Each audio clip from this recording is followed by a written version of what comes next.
আমার কোনো আক্ষেপ নেই রচনা ব্যানার্জি পাল্টি মেরেছে।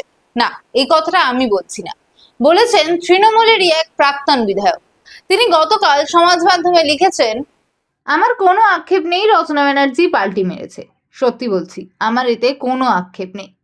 আক্ষেপ তখন হতো যদি রচনা ব্যানার্জিকে 24-এর লোকসভার ভোটে জয়ী করার জন্য আমি কোনো রকম পরিশ্রম করতাম।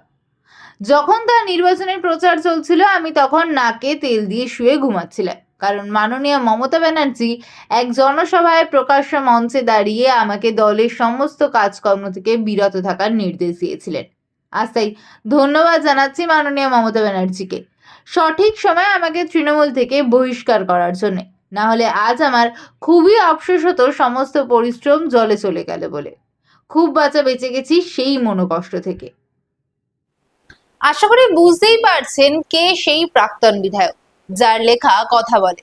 ঠিকই ধরেছেন, তিনি বলাগড়ের প্রাক্তন তৃণমূল বিধায়ক মনোরঞ্জন ব্যাপারী। সমাজ মাধ্যমে তার এই পোস্ট কিন্তু ইতিমধ্যেই সাড়া ফেলেছে রাজনৈতিক মহলে।